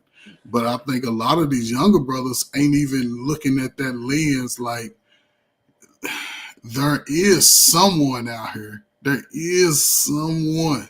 And it's not so hard to find, but it's very, I would think, Mr. Bennett, your concept of the way you did 25 years ago is needed today. Putting that list together, going to talk to somebody, because, Mr. Bennett, they more caught up in the aesthetics now, what she look like, instead of giving them something to think about, something to talk about. And if they can't answer those questions, don't waste 3 or 5 years playing boyfriend, girlfriend to dead end, because from 35 and over, you trying to play that, not saying nobody here, but just people in general, you try to play that game, you're going to look up and be 55 and realize you really have nothing other than just stuff and no real fulfilling person in life and joy. I don't know, man. I don't know if I'm saying it right, but y'all young dudes, you, Wally, man, y'all, man, y'all get married, man. Don't play the game. Don't listen to no other man. Just Oh, of course. Like I've said this before. I think this I don't want to. I hate to make generalize all, but I'm gonna say majority because people get mad if I group all this crap together. But I have no other way of seeing it, so I'm trying to be subjective in this regards. I think this generation, they've lost that love of what makes that beautiful thing of what makes two people so unified together, and they believe in, they become like grotesque, nasty, just awful versions of themselves. To me, they're pretty much damn pariahs, and they lack the ability to understand common sense and understand that life is only as hard as you make it. And now I understand there are circumstances in some regards, but at this point, I'm 34 years old. Listen, there's no excuse for me to be where I'm at right now. Like I said, I'm in a good place. I got 2 jobs. I'm ranking in the money. I'm doing things to make sure I secure a good future for myself. And guess what? This is something I want every brother to hear. I'm building my peace. Jay, are you learning how to love yourself right now? Learning how to love myself, yes, sir, I am. Okay, so I can promise you that I am. How long have you been on this journey? About, God Christ, I might have to count it because it's like about 12 years. Oh well, I'm gonna give you a nice love. I'm gonna give you a man hug from over here, but it ain't gonna come out. It ain't gonna, might not soothe the ears. Do it. You being too hard on yourself. You got about 2 more years to snap out of it. You got 2 years to snap out of it, and go ahead and solidify everything that you keep swirling around in your head. Stop holding on to it. It ain't gonna. Who is it gonna bless? Who is it gonna bless if you keep holding on to it? You go take any woman that you meet. Take them over to see your oldest grandmama, auntie, and your family, boy. Get on over, hang out. Let them go in there and talk to them, and you go outside with the old men and let them give you some game and take them over, all your good cousins, and you know what I'm saying, and know who her mom and father is. Go talk to her mom and father, whether she ain't talk. I mean, I don't know how to. I ain't telling you what to do. I'm just saying, man. No. Heart. Listen, bro, you got a good heart, but you internalizing everything about your goodness instead of sharing it. Don't you want? Do you have any children?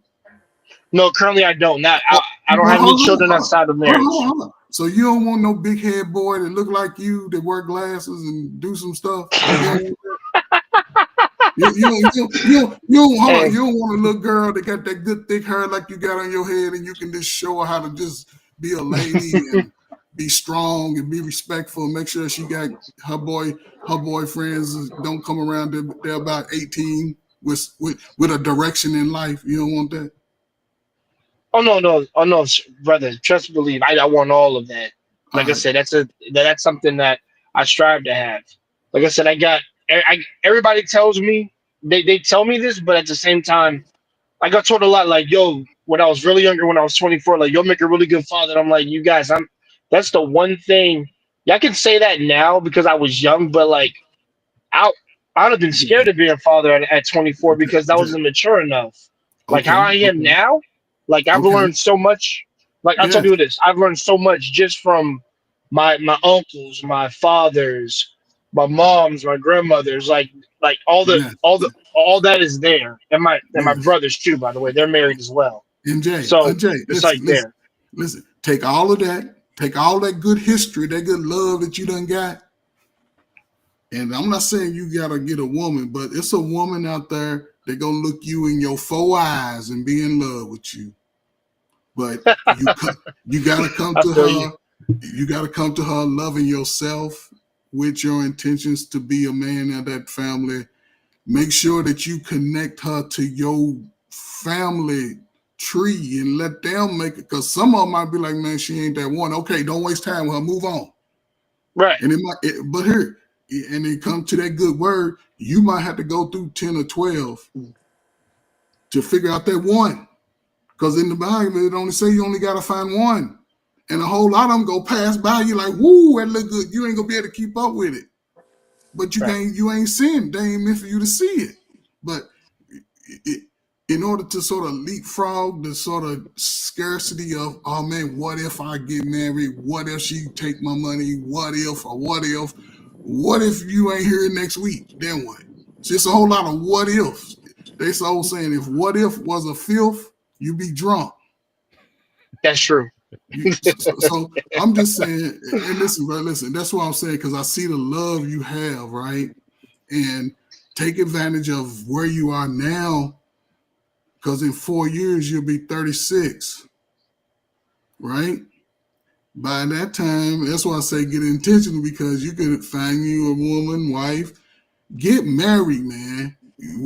Go through her family tree quick. Go see the cousins who beg for money. Go see the cousins who, but That's some real stuff, man. I'm telling you. But if she's a good woman, she's just in that family, doesn't make her a bad woman. You let them know who you are. Listen, I'm Jay Tadaki, and don't be coming on my house with my wife thinking y'all just gonna get money and do all this dumb stuff. But I'm just saying that's how deep you got to go with black folk to the real conversations if you're really invested in it. So you good, man. Don't be scared. What you need to start getting our final Thank you, brother. I want to throw it into the mix. Jay, I know this may sound strange to you, but are you open to arranged marriages? Meaning, if any of your male relatives want to recommend a woman to you who they think is good for you, are you open to that type of mindset? I am open to it because honestly, I'm gonna keep it real with you. If I have children, like I said, once I have children, I believe in arranged marriages for them too. Sorry, I really believe that. And the reason why I'm being that type of arrangement, people think that it's a bad thing, but mostly arranged marriages normally is trying to pull the good quality among the youth who they think they'd be better, because I know that is the actual fundamental concept between arranged marriage. And I hate to say it, but it's almost similar to what I'm not sure in the Paul Bennett era or era before him, where they actually did such a thing whereby it almost seemed like a rain, but you had to talk to the father and to the uncle and so on and so forth before you get to the daughter, so to speak. Exactly. Am I right? Am I right, Mr. Bennett? Yeah. Yeah, the only thing I would say that might be different from yours is that arranged marriages, again, it's less about the individuals, though. They're not looking necessarily who's going to be a best fit for you. They're looking for, again, who's going to be a best fit for the community, for the family, for the culture. Yeah. Because I mean, you got, because I was watching something earlier about they had like Samoan culture, and they were talking about like the rituals and whatnot. And basically, once you get absorbed into them, the Maoris and them Samoans and them Polynesians, you like a warrior. You know what I mean? Like they looking for dudes like you gonna pick up the spear, you gonna pick up the sword, and you're gonna go and so again, there's a criteria. They're looking to add to the collective. To the collective of the culture and like of yeah, the culture. it's a They're not looking for he'll be a good fit. If he can't do the things that a man in that culture is willing to do, no matter how well he may treat your daughter, he can be like, look, I like him, but he's not fit. So again, yeah. So a lot of it is about the overall. Like I said, marriage for so many years was not about you. It was something bigger than you. Your culture, your gods, your tribe, your village, your territory, building alliances, all those other things. You were last on the totem pole in terms of your individual happiness. And you were expected to bear children out of that relationship, again, to continue the lineage of whatever that was going on. It's only in the last couple 100 years where this whole idea of romantic love was a thing that everybody was like, was into. So I think our views and perceptions of things is a little bit different. I'm not saying, yes, you shouldn't love your spouse passionately and have them feelings. Yeah, all that's good. But I Right. truly think for marriage, unless you think of something greater than yourself, the next generation, your community, your, whatever, unless that's there, that's gonna, because that's gonna, when the times do get hard. Because if it's just you and her, then be like, look, I'm bouncing. Who's gonna hold you in check to hold you accountable to say, nah, we don't do that here? We don't Or do that someone's here. going to step in, Exactly. or someone's going to intervene, or whatever. So again, what Coach is saying, I 1000% agree with him. Yeah, Yeah. definitely. In fact, there's one thing that I did. I wanted to meet my wife's family ASAP, or anybody I dated. I want to meet your mother. I did too. I want to meet your, I want to be in your environment, as crazy as it is, because I want to know what I'm at. Because I understood that I'm not only marrying her, I'm marrying her community, her family. Right. Like ride or Yeah. die, I'm gonna be taking care of her mama at some point in time. I'm gonna be taking care of the Exactly. dad. So I need to know what I'm getting myself into. It's bigger than just us. And mind you, I'm married for selfish reasons. I told guys all the time, I'm married because I wanted I love Mariana, that. close your ears, cover your ears. I'm married because I wanted sex. That's why I got married. But I was not gonna have sex outside of marriage. Outside But of I know marriage, if I want exactly. The sex, I correct need a way. wife. That's why I did it. But even though I'm married for selfish reasons, I still understood the assignment. That whoever I Right. marry, I'm marrying her family too. And therefore, so I got it. So the selection process didn't change. My motivation was what it was. But the process, you can't cheat the process though. And I wasn't just I going to agree. marry the first woman who's going to give it to me. I got to marry I got to marry the collective. And if I wasn't good Exactly. with the collective, then it wasn't going to happen. So yeah, the community, the culture matters.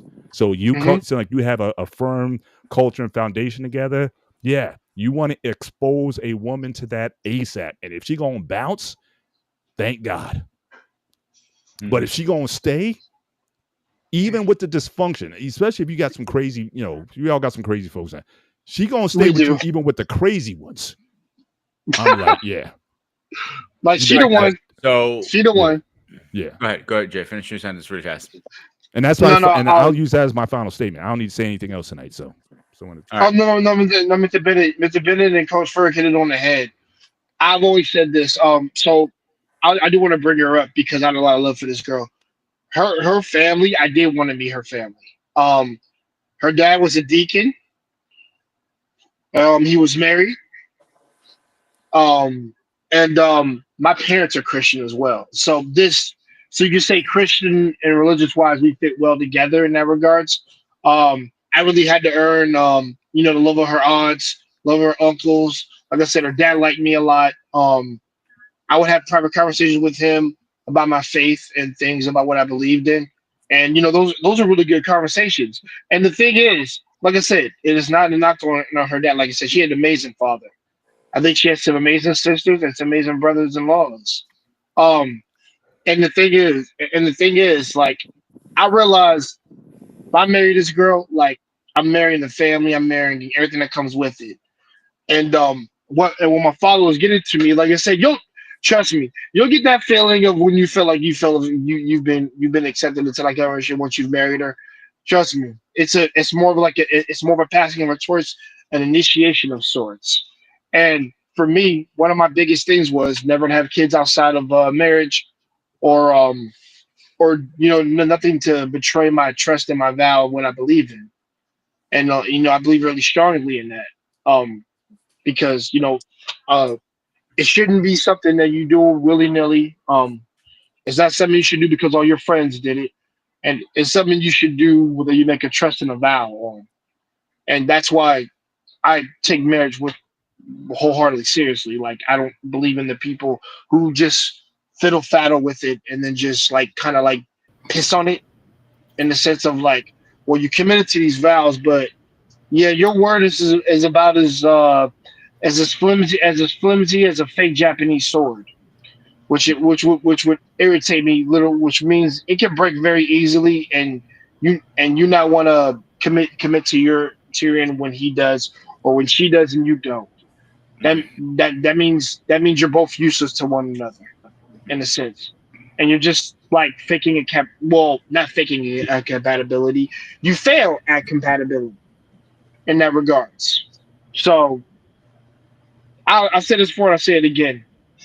Back in the day, arranged marriages were formed to for like a building of expanding one's family, domain, territory, bloodlines, communities, all of that. I got all that from watching. Oh, by the way, guys, you guys know I'm a big Japanese head. I got all that from watching olden times of the feudal era up into the current era and things of that nature. And it was done for that exact reason. We're expanding our family and we're making our family strong. Our bloodline will be strong and things of that nature. So that you got to understand that. Like I tell people, I said, I'm not inviting just dummies in my family. Like, like I expect you. If you're, listen, if you're gonna take my daughter in hand in marriage, you better be worthy of it, and you better show me. Mhm. So, when fathers like the fathers and brothers and uncles meet that boy, like when they met me, it's you know what time it is. You know what time it is. You know exactly what time it is. They about to see if you can defend yourself, and also they about to see if you really worthy of your daughter. And guess what? It's something I don't mind going through. You wanna know why? Because if I gotta fight, if I gotta fight y'all or just to prove myself, hey bro, I do that. I don't care. If I love it that much, I do that. No. So let's get in our final thoughts. Paul, you say you did yours, right? You good? All right. So David, Mariana, Wally, Jay, and Fer. Is it going in that order? It might be quick on my end because I like the fact that we have both our elder on the panel, both Mr. Bennett and Kofer. They give some solid diamond nuggets because you got to speak what is reality. And shout out to Jay because I like what he's pointing out there because this is something I've been looking at. I'm not gonna lie to you guys. I did walk away from arranged marriage on the simple fact that I had an internal issue because one, I didn't have nothing against internal arranged marriage, but I had an issue if a particular person in my family wanted to use that against me in the way of to control what I didn't like. That's why I avoided that for that particular reason. Other than that, if I were to do it over again, I might decide to do that arranged marriage thing from the very beginning because you never know who you'll be aligned up with, and that person could be your strong support system or not. That's sometimes I have overlooked. Other than that, it's a very interesting topic. It's not a topic those simply just walk through. And I shout out to both Wally and Jay because I know it kind of hostile on both ends, but sometimes we need to hash things out. Sometimes we need to be clear with our views and our point because this is not a simple walkthrough topic. It is not. And I'm glad Mr. Bennett poured out. Now it's not supposed to be all work. I'm glad he broke it down as clear as possible. And Coach Ford, thank you very much for the nugget you dropped in as well because if we don't have these elders who break down what really is compared to the people who never been married, have no idea what marriage is, then how are you planning to move forward with that? All I know, this is a great topic. Please listen to the whole conversation. Pick and choose. Leave your comment after the show. If you have any idea or any viewpoint, maybe you could have Coach Bird and Mr. Ben revisit those topic or those views and address it at a later time. Other than that, I appreciate it.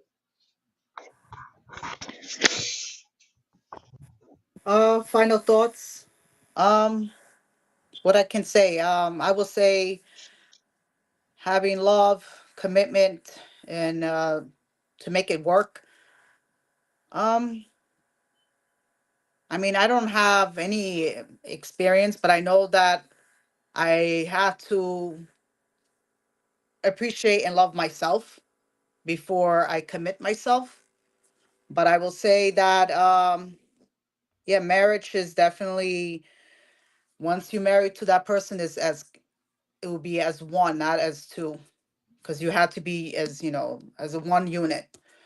Um, all I could say that you could it's more like you either go with either you join with the ride or you had to make sacrifices once you commit with somebody. But other than that, I mean, I will, study it, review this when I, review this this stream. It's something that everybody, like, for me, I need to study this for my sake. This is more like to appreciate, for those who are, been in a relationship for a very long time or a committed marriage. But this is something I, uh you know if it happens, if it not, so be it. But that's my my final thoughts.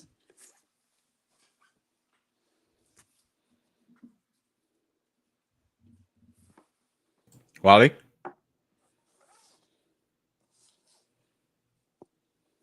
I guess not. Go ahead, Jay. Can you guys hear me? Yeah. I'm sorry about that. But first of all, shout out to everybody on the panel. Shout out to my man Wally. I got lots of love for him. Things of that nature. Got love for Sparta. Like I said, I got love for the lady on the panel. I got love for Mr. Bennett, Coach Ferg, CBN. And I'll say this: I think maybe I got like an old soul and like a young body, and I just believe that there's always a difference between two people, but that difference is what makes them a perfect unity. I should say perfect, but a good match, and they can conquer through any trial or tribulation. Like I said, as long as they know what their roles are, what they're good at, and what they're not good at, and be able to rely on one another. But with that being said, subscribe to this channel, subscribe to everybody here, and brothers. I can't say much to the ladies, but to the brothers, be sure to humble yourself every once in a while to hear what the OGs got to say, because they be sparing facts, my man. And Coach Ferg and Mr. Bennett sent me some knowledge just today. That's gonna linger in my head for a few days. So, brothers, you take the time to do that, all right? Because, like I said, you can't just listen to yourself in your own box. You got to be able to listen to the input of others who've possibly been on the path that you've been on before you were born. So do that. With that being said, y'all have a great night, and man, eat something nice.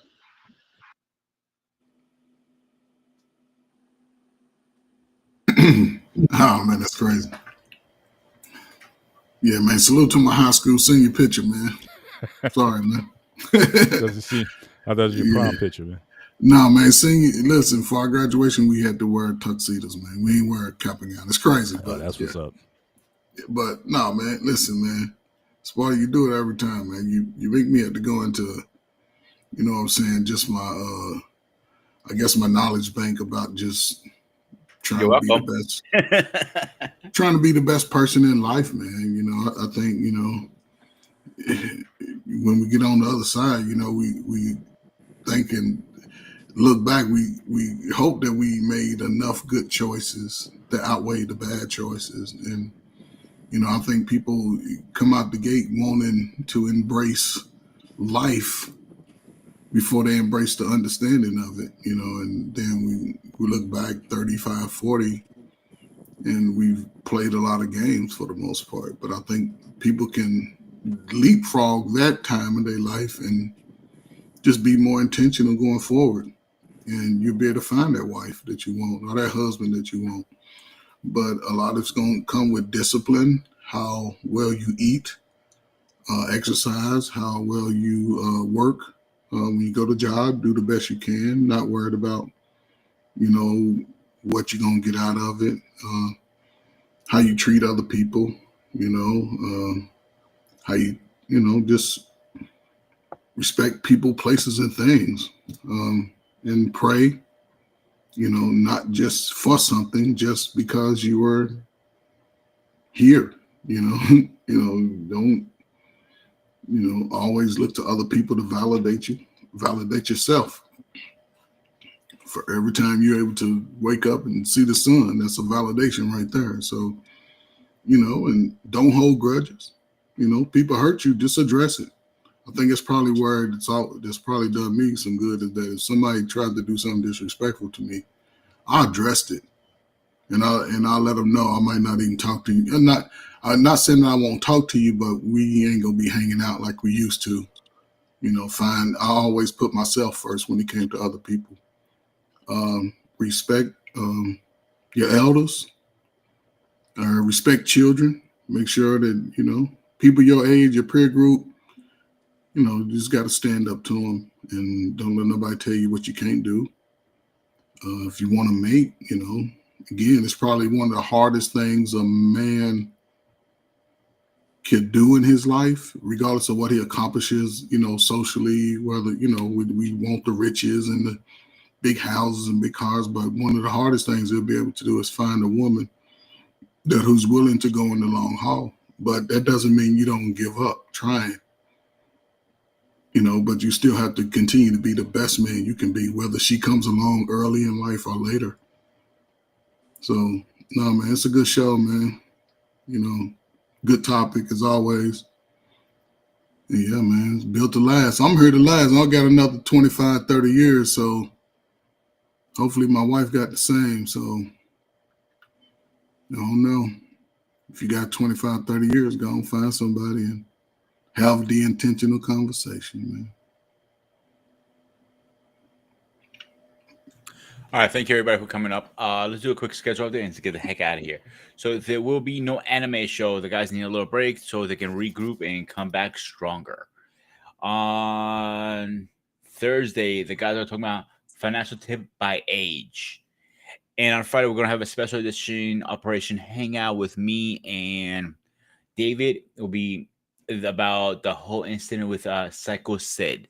So I'm looking forward to it. And for Saturday, we're going to have a little fun now.